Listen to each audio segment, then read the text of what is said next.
Imagine this. A scruffy, unshaven man steps into a diner, his shoes scuffed and his coat patched together like a quilt of hard times. The air's thick with the scent of coffee and judgment. What happens when the staff decides he's not worth serving?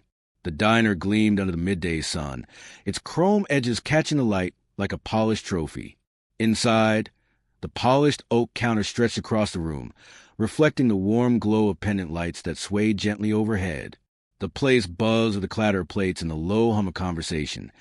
Businessmen in crisp suits, families laughing over milkshakes, a waitress weaving through the crowd with a tray balanced like an acrobat. It was the kind of spot where you'd expect a warm hello, not a cold shoulder. But that's exactly what Daniel got. He shuffled to the door, his gray coat hanging loose on his thin frame, the hem frayed from years of brushing against rough streets. His hands, callous and weathered, clutched a crumpled dollar bill, enough, he hoped, for a cup of coffee. His beard was patchy, his hair a mess of gray and brown, but his eyes held a quiet spark, like embers refusing to die out. He wasn't here to beg. He just wanted a moment of warmth, a chance to sit and sip something that didn't come from a shelter's lukewarm pot. The waitress, a young woman named Claire with a sharp bob and sharper attitude, spotted him before he'd even crossed the threshold. Her lips curled into a sneer as she leaned against the counter, arms crossed. "Hey, buddy," she called, her voice cutting through the chatter like a knife. "We don't serve your kind here. Take it down the road." Daniel paused, his boots scuffing the linoleum. He glanced around, feeling the weight of every stare. Some curious, some hostile, most just glad it wasn't them. "I've got money," he said, his voice low but steady, holding up the dollar like a shield. Claire laughed, a short, brittle sound. "That's not enough for a napkin, let alone a seat." "Out!" She flicked her hand toward the door, dismissing him like a stray dog. The manager, a wiry guy named Rick with a cheap tie and cheaper manners, emerged from the back, drawn by the commotion. He took one look at Daniel and smirked. "What's this, Claire? Another charity case? Get him out of here before he stinks up the place." Daniel's jaw tightened, but he didn't budge. He'd faced doors slammed in his face before, shelters, stores, even churches, but something about this stung deeper. Maybe it was the way the other customer pretended not to see, or the way Rick's smirk said he enjoyed it. But Daniel wasn't about to slink away. Not yet. There was a fire in him, banked but burning, and it wasn't going out over a cup of coffee. Rick stepped closer, his polished shoes clicking against the floor, his voice rising to make sure everyone heard. "You deaf or just stupid? I said get out. This is a business, not a soup kitchen." The words landed like punches, and the diner grew quieter, the air taut with tension. A few customers shifted uncomfortably, but no one spoke up. Whispers rippled through the booths. "Who's that guy?" Should have stayed outside. Their eyes darting between Daniel and the staff like spectators at a prize fight. Daniel met Rick's glare, his own gaze steady despite the tremble in his hands. "I'm not asking for a handout. I'm a paying customer." His voice was rough but firm, carrying the weight of someone who'd fought to be heard before. He slid the dollar across the counter, a small act of defiance in a room that wanted him gone. Claire snatched it up, holding it between two fingers like it was contaminated. This doesn't even cover the air you're breathing. What's next? You gonna pay with lint?" She tossed it back at him, the bill fluttering to the floor. A couple of teenagers in the corner snickered, and Rick's smirk widened. "All right, that's it," Rick snapped, reaching for the phone behind the counter. "I'm calling the cops. You got 10 seconds to scram, or you'll be eating pavement instead of pie." He dialed with exaggerated flair, like he was starring in his own little drama. The threat hung heavy, the diner's hum replaced by a tense silence. Inside, Daniel felt the familiar ache of being unseen, unwanted, a ghost in a world that moved on without him. He'd been here before years ago, turned away from places just like this for how he looked, where he came from. Back then, he'd been a kid with no voice, no power, just hunger and a dream. The memory burned, but it also steadied him. He wasn't that kid anymore. Instead of backing down, he straightened, his shoulders squaring under that threadbare coat. "You sure you want to do that?" he asked, his tone calm but edged with something Rick couldn't place. It wasn't a threat, not exactly, just a question that hung there, daring an answer. Rick hesitated, phone halfway at his ear, thrown off by the shift in Daniel's demeanor. Claire rolled her eyes. "Oh, please. What are you going to do, huh? Cry about it." She turned to Rick, impatient. "Just get him out already." But Daniel didn't move. He reached into his pocket, slow and deliberate, pulling out a battered old cell phone. One of those flip kinds you'd see at a pawn shop. He opened it, pressed a single button, and held it to his ear. "Yeah," he said quietly into the line. "It's time." Rick's finger hovered over the call button, his confidence faltering as Daniel lowered the phone. "Who are you calling, your imaginary lawyer?" he scoffed, but his voice wavered. The diner's tension spiked.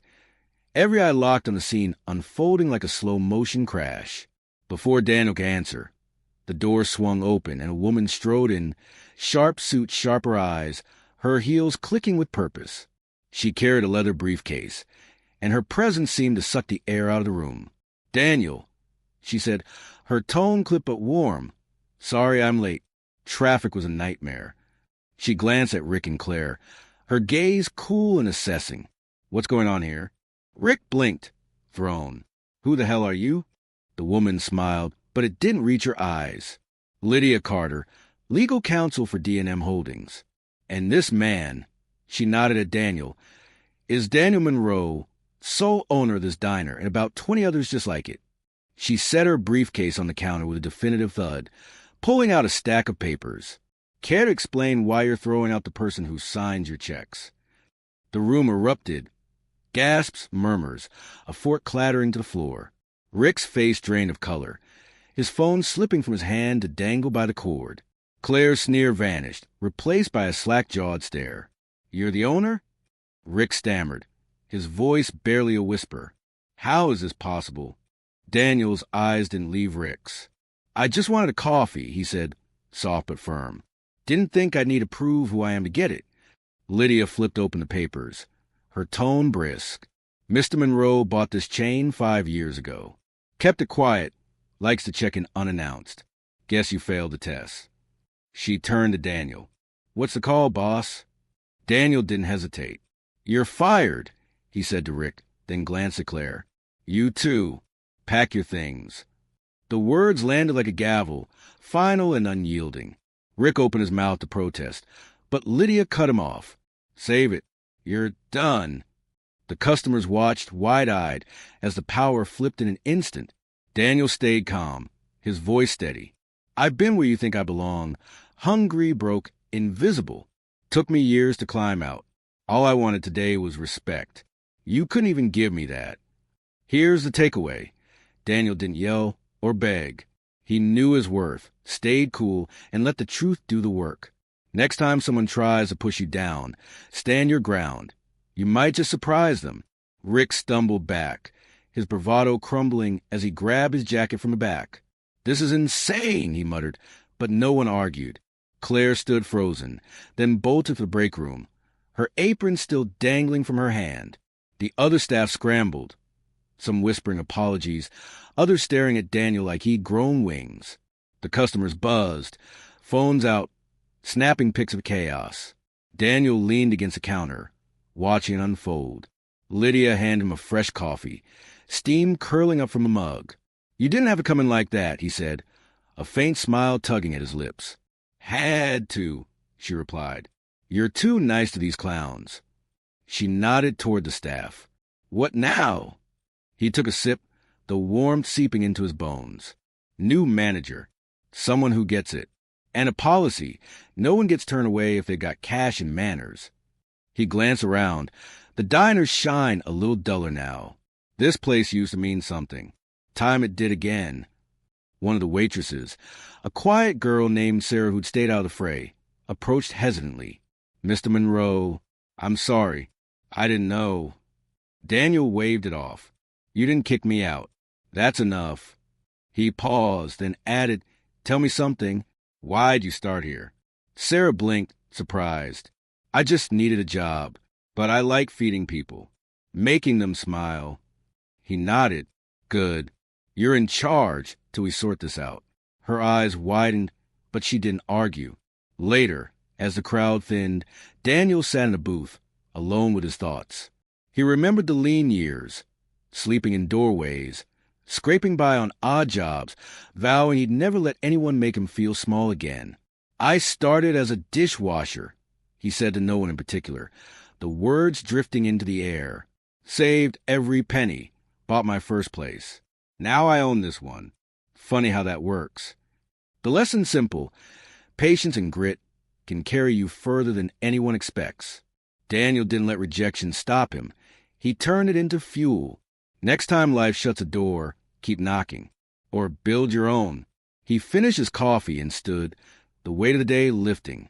The diner wouldn't be the same after this. Not the staff, not the vibe. Maybe that was the point.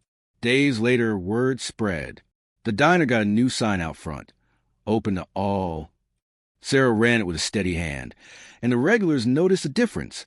Warmer smiles, no sidelong glances at worn-out coats.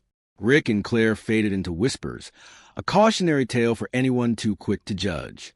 Danny didn't come back often, but when he did, folks tipped their hats. He'd changed more than the staff that day. He'd shifted the whole place's soul. It's a funny thing, prejudice. It's loud until it's proven wrong. Then it slinks away quiet. Daniel showed up expecting a coffee and left with a reckoning. He didn't just fire two people. He fired a mindset. And that's the real story here.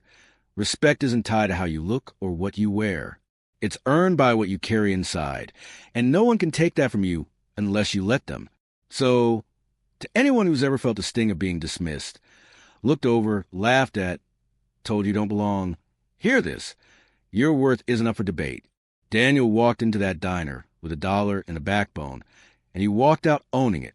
You got your own fight, your own fire. Don't let anyone dim it. Stand tall, know your value, and walk like it, because the world shifts when you do. If this story made you pause, reflect, or feel something deep in your chest, share it, leave a comment, and don't forget to subscribe for more stories that speak to truth, power, and the people who refuse to be ignored.